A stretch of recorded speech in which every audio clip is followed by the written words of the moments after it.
Sir ఇప్పుడు flower థెరపీలో హ్మ్. Hair లాస్‌కి ట్రీట్మెంట్ ఎలా ఉంటుంది సార్? బేసికల్‌గా హెయిర్ లాస్ అనేసరికి మనం దాని రూట్ కాజ్ చూడాలండి. హ్మ్. అసలు హెయిర్ ఎందుకు ఇంపార్టెంట్ హ్యూమన్స్‌కి? ఇట్స్ ఎ వెస్టిజియల్ ఆర్గన్ ఒక ఓకే. రకంగా చూసుకుంటే. కాకపోతే హెయిర్ అనేది ఇట్స్ జస్ట్ ఫర్ అట్రాక్షన్. హ్మ్. ఇప్పుడు ఎవరైనా బాగా జుట్టు స్ట్రాంగుండి, బాగా పొడుగ్గుండి, షైనీగుండి, ఆయిలీగుంటే మేట్స్ అట్రాక్ట్ అవుతారు. హ్మ్. People find that attractive. Okay. ఎందుకంటే డిటర్మిన్స్ అంటే మనకి ఎవల్యూషనరీగా హ్మ్. మంచి స్ట్రాంగ్ హెయిర్ ఇది ఉందంటే ఓకే. వాళ్ళ న్యూట్రిషన్ వాల్యూస్ కరెక్ట్‌గా ఉన్నాయి. వాళ్ళ హార్మోనల్ సిస్టమ్ కరెక్ట్‌గా నడుస్తుంది కాబట్టి హెయిర్ కరెక్ట్‌గా ఉంది. హ్మ్. సో, మనకి హెయిర్ ఎక్కడి నుంచి వస్తది? మనకి అన్నం తిన్నది గానీ, ఏదన్నా గానీ ధాతువులుగా రసంలోకి మారి, రక్తంలోకెళ్ళి, అక్కడి నుంచి బ్లడ్‌కెళ్ళి, అక్కడి నుంచి మళ్ళీ ట్రాన్స్‌ఫార్మ్ అయ్యి బోన్‌కెళ్తది. హ్మ్. ఆ బోన్ నుంచి మన నర్వస్ సిస్టమ్‌కి, మన స్పెర్మ్‌కి వీటికెళ్తది. బట్ ఆ బోన్ దగ్గర నుంచి వచ్చే బై ప్రొడక్ట్ హెయిర్ కింద బయటకొస్తది. ఓకే. ఇది కూడా అల్టిమేట్‌గా కాల్షియము, సిలికాను వీటితో ఫార్మ్ అయిన మనకొక సెల్ అది ప్రొడ్యూస్ చేస్తది. హ్మ్. సో, అక్కడ మనకి బలం కరెక్ట్‌గా ఉండాలి. అంటే మన బోన్ డెన్సిటీ, బోన్ స్ట్రెంగ్త్ కరెక్ట్‌గా మెయింటైన్ అయినప్పుడు హెయిర్ కూడా వస్తది. ఓకే. అది కాకుండా కొన్ని జెనెటిక్ ఫ్యాక్టర్స్ ఉంటాయి. అలాంటిదేంటంటే యూజువల్‌గా ఒక 30 ఇయర్స్‌కో ఎప్పుడో వాళ్ళకి జెనెటిక్‌గా ఉన్నందువల్ల దాన్ని కూడా మనం కొంతవరకు ప్రిజర్వ్ చేసుకోవచ్చు. మెల్లిగా కాపాడుకుంటూ రావచ్చు. హ్మ్. బట్ అప్పుడు వదిలేసిన తర్వాత ఒకసారి బాల్డింగ్ అయిపోయిన తర్వాత మళ్ళీ తీసుకురావడం కష్టం. అంటే ఇప్పుడు ఓకే. ఒక హెయిర్ గురించి మాట్లాడేటప్పుడల్లా నేను ఒక భూమి ఉపమానమే చెప్తాను. హ్మ్. ఒక భూమిని దున్ని, సాగు చేసి, విత్తనాలు నాటి, అప్పుడు ఫర్టిలైజర్ అవన్నీ ఏస్తే కరెక్ట్‌గా వస్తది. అప్పుడు కూడా ఫర్టిలైజర్ ఎయ్యాలి, అన్ని జాగ్రత్తగా చూసుకోవాలి. కానీ అక్కడ గింజలేయకుండా ఫర్టిలైజర్ ఏసి హ్మ్. అంతా చేసినా గానీ అక్కడేం పెరగదు. ఓకే. ఎందుకంటే there should be a seed there. Right. So, మన హెయిర్ ఫాలికల్స్ లోపలున్నప్పుడు హెయిర్ ఫాలికల్స్ ఊడిపోతుంటాయి సెల్స్. కొత్త సెల్స్ రిప్లేస్ అవుతుంటాయి. కానీ ఎప్పుడైనా మనకి డిసీజ్ వచ్చినప్పుడో, హ్మ్. లేదా స్ట్రెస్ వచ్చినప్పుడో ఓవర్ హీట్ అవుతది స్కాల్ప్ అంతా. హుహు. లేదా కొన్నిసార్లు మనకేదన్నా ఈ అంటే పారాసైట్స్ వచ్చినప్పుడు ఇలాగా హ్మ్. కొంచెం స్కాల్ప్ వీక్ అవుతది. ఓకే. యూజువల్‌గా ఫీవర్‌కి దానికి సంబంధం ఉంటది ఎక్కువ స్ట్రెస్‌కి. హ్మ్. దానివల్ల నార్మల్‌గా అన్‌న్యాచురల్‌గా హెయిర్ లాస్ అవుతుంటది. బట్ హెయిర్ లాస్ అనేది మనం ఒక 40 ప్లస్, 50 ప్లస్‌లోని పెద్ద ఎక్కువ దాని గురించి ఇంకా వర్క్ చేయడం కూడా అనవసరం. రైట్. బట్ మెయిన్‌గా ఇవాళ రేపు వస్తున్న ప్రాబ్లమ్ ఏంటంటే 18 ఇయర్స్‌కే హెయిర్ లాస్. ప్రాబ్లమ్ వస్తుంది చాలా హ్మ్. మందికి. హెయిర్ వైట్నింగ్ అవుతుంది, హెయిర్ ఫాల్ అయిపోతుంది. ఈవెన్ అమ్మాయిల్లో కూడా. హ్మ్. యూజువల్‌గా అమ్మాయిలకి హెయిర్ చాలా స్ట్రాంగ్ ఉంటది అబ్బాయిలతో కంపేర్ చేసుకుంటే. బికాజ్ జెనెటికల్లీ వాళ్ళ సెలెక్టెడ్ ట్రైట్ అది. హుహు. అంటే ఇలాంటి ట్రైట్ ప్రిఫర్ చేశారు గదా! ఎక్కువ జుట్టు ఉండాలి, పొడుగు జుట్టు హ్మ్. ఉండాలని. అబ్బాయిల్లోనైతే ఒక మాస్కులానిటీ, పొడుగు, పర్సనాలిటీ చూసేవాళ్ళు. సో, ఆహ్, మనకి డార్విన్స్ లా ప్రకారం లేడీస్‌లో జనరల్‌గా బాల్డింగ్ అనేది రాకూడదు. అన్‌లెస్ అండ్ అంటిల్ 70లో, 80స్‌లో తప్పితే. కానీ ఇవాళ రేపు ప్రీమెచ్యూర్‌గా చాలా మందికి హెయిర్ లాస్ అవుతుంది. ఆ ప్రీమెచ్యూర్‌గా అయింది మనం రికవర్ చేసుకోవచ్చు.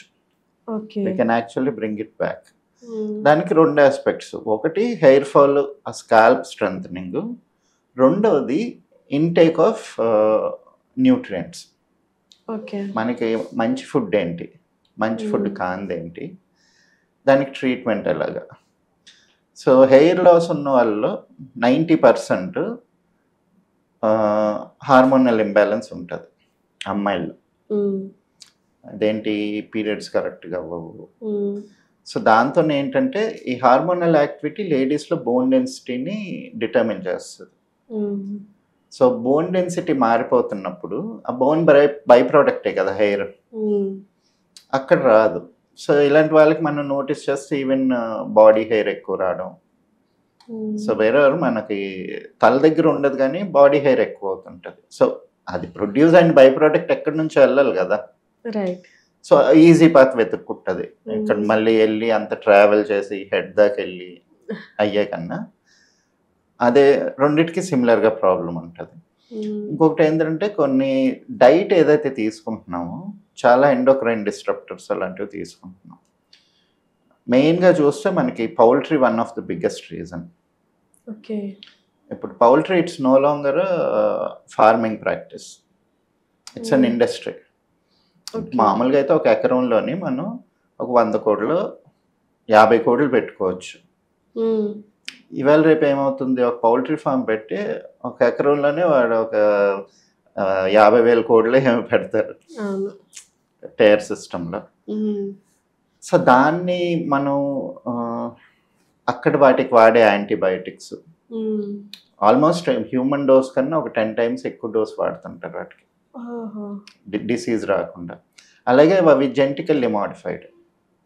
మీరు ఏ పౌల్ట్రీ కోడినైనా తీసుకొచ్చి చూడండి, వాటికి హెయిర్ ఉండదు కానీ ఆ ఈకలు ఉంటాయి కదా ఫెదర్స్ చాలా ఫ్లిమ్జీగా వీక్గా ఇలా పట్టుకుంటే వచ్చేసేటట్టు, వాటికి కూడా బాల్ ప్యాచెస్ ఉంటాయి. ద సేమ్ కైండ్ ఆఫ్ అదే తత్వాన్ని మనం ఆరగిస్తున్నాం కదా. వాటికి బోన్ స్ట్రెంత్ ఉండదు, అంటే గట్టిగా పరిగెడితే వాటి ఎముకలు ఇరిగిపోతాయి, దే కాంట్ రన్. అంత వీక్ బోన్స్ నుంచి అంత వీక్ ఇది వస్తుంది, ఫెదర్స్ వస్తున్నాయి. సో అది వచ్చేది మీట్ నుంచే కదా వాటికి. మనం ఆ మీట్ తీసుకుంటున్నప్పుడు మనకి అదే తత్వం వస్తుంటుంది. సో ఎక్కువ చికెన్ ఎగ్ తినే వాళ్ళకి ప్రీమెచ్యూర్ బాల్డింగ్ వచ్చే ఛాన్సెస్ ఎక్కువ ఉంటాయి. అండ్ వాళ్ళకి బోన్ స్ట్రెంగ్త్ అంటే బాడీ బిల్డ్ అయ్యి ఇవ్వచ్చు, మజిల్ మాస్ రావచ్చు, కానీ స్ట్రెంగ్త్ అవి ఉండవు. మూడవది ఏంటంటే డిసీజ్, స్ట్రెస్, ఓవర్ హీట్ అవుతుంది. కొంతమంది ఎక్కువ ఆలోచిస్తుంటారు, లేదంటే ఏదో జ్వరం వచ్చి ఊరికే వీక్ అయిపోయి ఆ సిస్టమ్ కరెక్ట్గా నడవట్లేదు అనుకోండి, ఎక్కువ కన్సిస్టెంట్గా జ్వరాలు వస్తున్నాయి, బాగా వీక్గా అయిపోయారు అనుకోండి, అప్పుడు బోన్లోకి స్ట్రెంగ్త్ వెళ్ళదు, అక్కడి నుంచి మనకి హెయిర్కి స్ట్రెంగ్త్ రాదు. సో ఈ ఫ్యాక్టర్స్ అన్నీ కన్సిడర్ చేసుకొని ఎవరికి సరిపడిన మెడిసిన్ వాళ్ళకి ఇస్తాం. అంటే కొంతమందికి ఏంటి, వాళ్ళకి స్ట్రెంగ్త్ రావడానికి కొన్ని ప్రోటీన్ కావాల్సిన ప్రోటీన్స్ ఏంటి అవి ఇవి ఇస్తాం. ఇంటర్నల్గా స్ట్రెంగ్త్ డెవలప్ అవ్వడానికి ఒక మెడిసిన్ ఇస్తాం. కొంతమందికి ఏమో ఈ హార్మోనల్ యాక్టివిటీ వల్ల ఉంటుంది కదా, సో ఆ హార్మోన్స్ని బ్యాలెన్స్ చేసే మెడిసిన్ ఒకటి ఇస్తాం.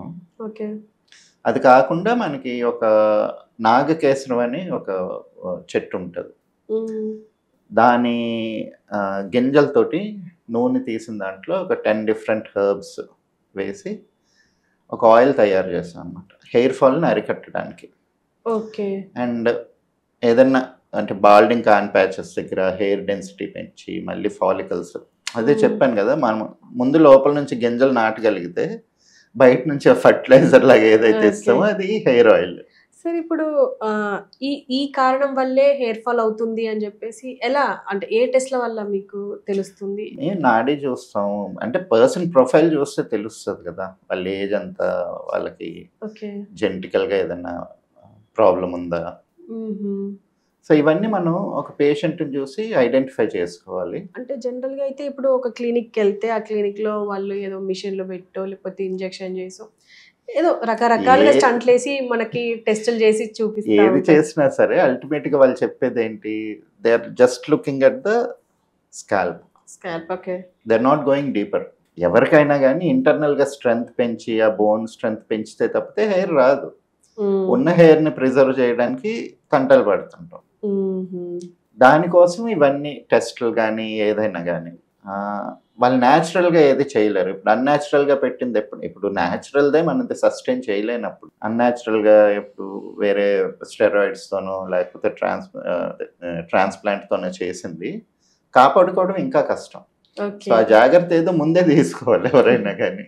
ఓకే సార్, చాలా విషయాలు చెప్పారు. అంటే జనరల్గా హెయిర్ లాస్ అంటే అమ్మాయిలకంటే ఇప్పుడు అబ్బాయిలకు కూడా అబ్సెషన్ పెరిగిపోయింది అంటే జనరల్గా చూస్తూ ఉంటే. Thank you sir, thank you very much.